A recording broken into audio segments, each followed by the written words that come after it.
Hey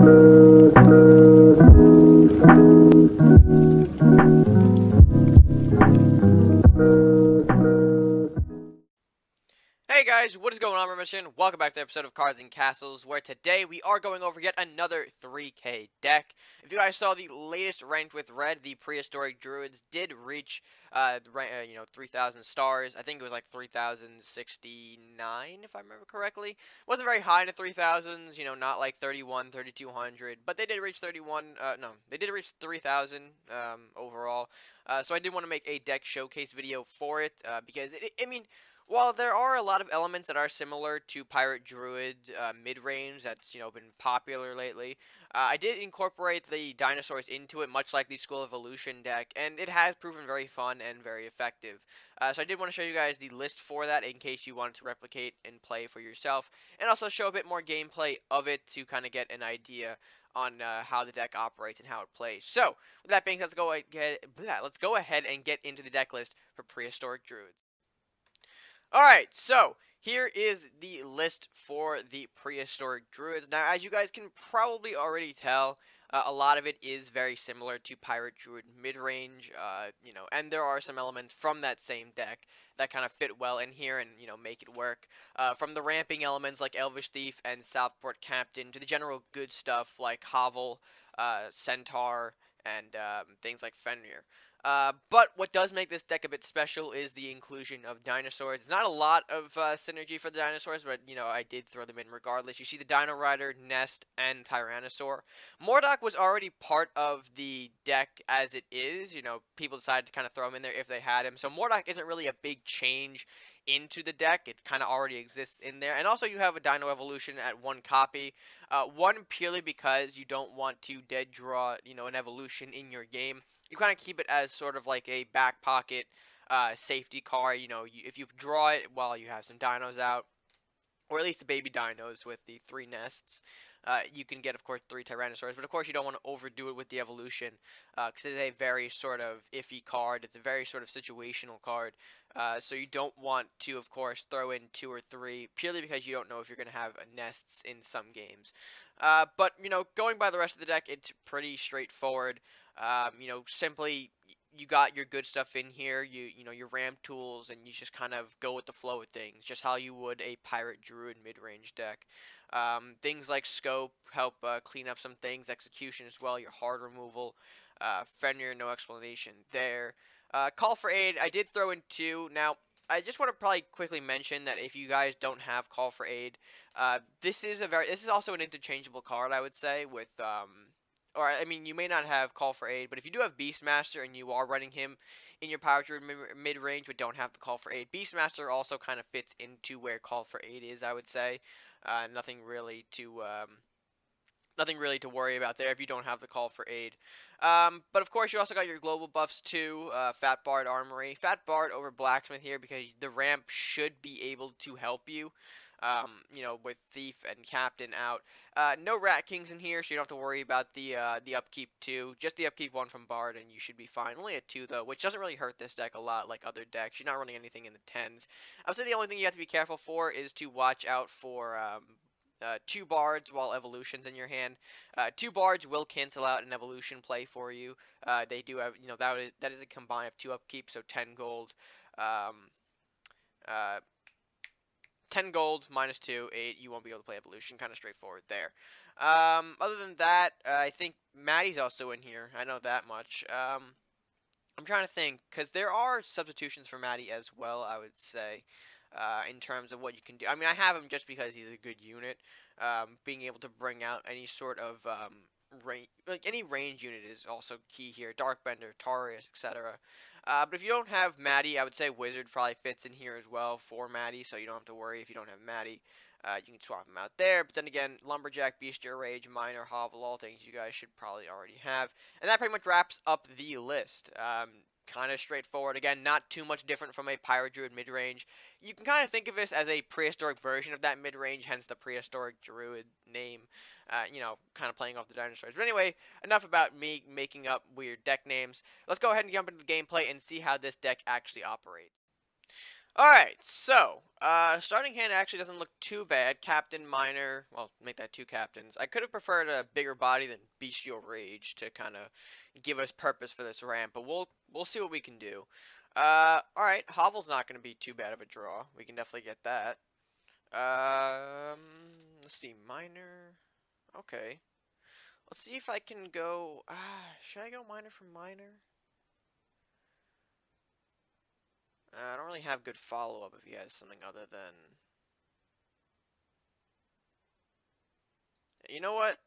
I'm going to do this. My fear is that he's going to be able to hard counter a Minor if we throw it out, because he is running Warlock, so a burn like Disintegrate or Defective can surely pop out, get him an early lead and damage.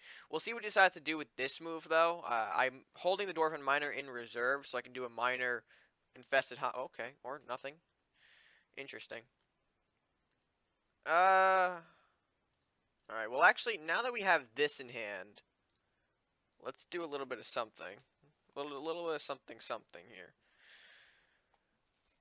Because now that I have Fenrir, if I can scope this, we should be dandy. Grudge Bear. Okay, so I think the plan is a Dwarven deck.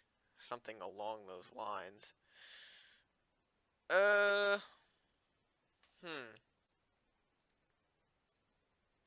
Alright, well let's bring this bad boy up. We'll have him start doing some work here.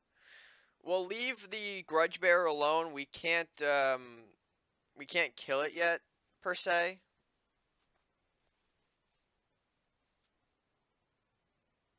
I mean, we could have if we, you know, threw the captain in there. But at that point, we would have left our Fenrir vulnerable. Alright, he's got to move that Grudge Bearer then. Oh, he's souping it up. Okay. Oh, wait, I can't reach him, can I? No, damn it. Alright, hold on. Here's what we're going to do. We'll do this.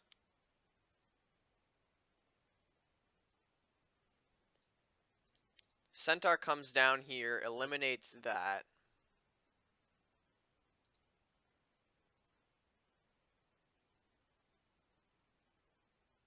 And then we leave that there. Yeah, to avoid any sort of lightning shenanigans. If I move Southport up without, like, trading him, like, I could have traded him into the Grudge Bear, but what good would that really do me? Okay. Well, that was a victory, but I don't know if it was the one that we were looking for. I do want to save a couple of these matches for a ranked video. I guess I'll figure out what I'll do momentarily. Alright, so two things could happen right now. One, I could end the video, or you could see another matchup. Because that one was kind of short. You know what? We'll do another matchup. I think we do need to do another matchup, just to kind of really emphasize the point. The ranked with red for the May, then, will be short for this deck, since it'll only be 3 matches. Let's go ahead and jump into another one. Alright, match number 2. Centaur Armory, we can replace those. We don't really have the ramp to get that out. Thief, Maddie, and Fenrir, all very good cards to start us off. I don't have T-Rex yet for you, so not exactly the best pull I could get, but you know what? It's fine. It's whatever. Imp. Okay. We could have a problem here. I need this Imp to hit face, please, with his burn damage. Thank you. We'll go with that. If he did hit the Thief, things would have been very, very bad. But he'll give us the little invest. We won't be able to get a... Oh, hello. Alright, can I get a decent body here? Alright, I just have to hope for no blue firebolt then. We're going to throw out one of our Maddies, and then next turn follow up with the second Maddie. We just have to hope he doesn't have a blue firebolt for our wizard. He is going to go aggro on face, as this deck probably should be. Ice Drake from a Dragon Search, so meaning he doesn't have... Okay, and he's just kind of pushing bodies down the line here. Oh, alright, I'll take that. I will take that. So let's see. We'll do that. And we'll do that. We'll clear off both of these units, and we're going to bring out another... Oh, really? Lich? Alright, we will bring out another Maddie, but his... Why give us the Lich? If he burns that, it could freeze up our wizard. which is very possible. He can do a play such as defective on Lich and then summons the Ice Drake. That is a move that he can potentially do. Ice Drake a bit more in the back, which is interesting. I'm going to bring up another Fenrir. Put the Lich back there for now. We'll throw out you. And hopefully we can push the Scope Fenrir. If not, we can easily just do a Scoped Wizard with Rampage. That'll be the secondary play. Alright, this one's getting aggressive. Gives us the 1 attack on Fenrir. He still has potential to burn. Okay.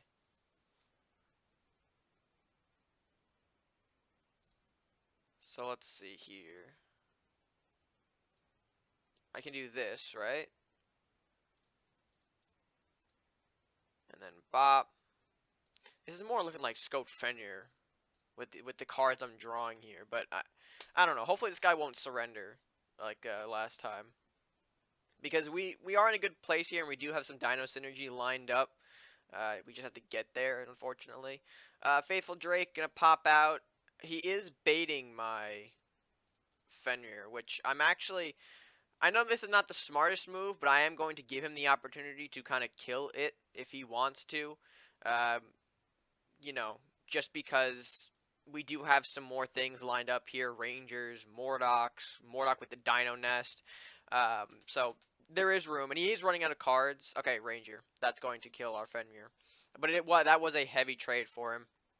So I think now what we need to do, let's see, come on, let's hopefully we can survive, please. Dino Nest into Evolution, that would be the best way to end off this video, come on. Give me the content, baby. Armory, and then a Dwarven Miner. Okay, so here's a good demonstration. Now, you guys probably already know that this stupid thing is running around, but Mordok, Dino Nest, we'll take that to heal up, and then I'll just bat the Armory. I'm not really looking to do anything major here because we are pretty much lined up here in a position where we can win this game. I want to pop the Dino Evolution. I really do. If he doesn't surrender, that is. Because right now I'm not dealing lethal on the board until Evolution comes out. So come.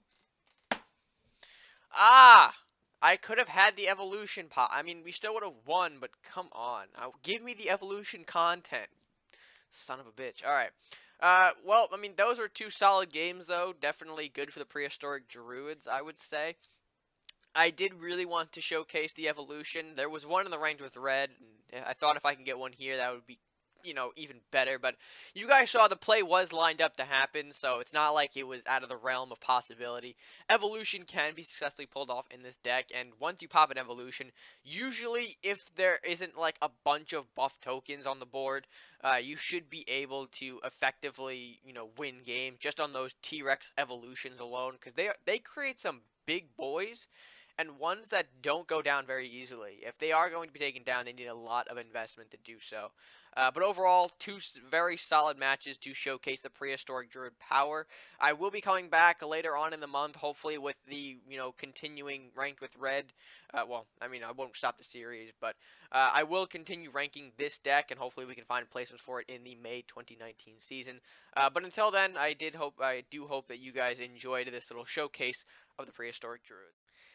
And with that being said, folks, if you did enjoy this video, be sure to hit the like button, share everything, comment down below your thoughts on this Prehistoric Druid deck. If you liked it, if you don't, if you are going to run it for yourself, let me know in the comment section below. And if you haven't done so already, be sure to hit subscribe if you haven't done so. If you are new to the channel or haven't done so already, be sure to click it, help support the channel, help us grow by clicking that subscribe button at no additional cost to you. And with that being said, that's going to do it from me for now. So, until next time, guys, stay gaming.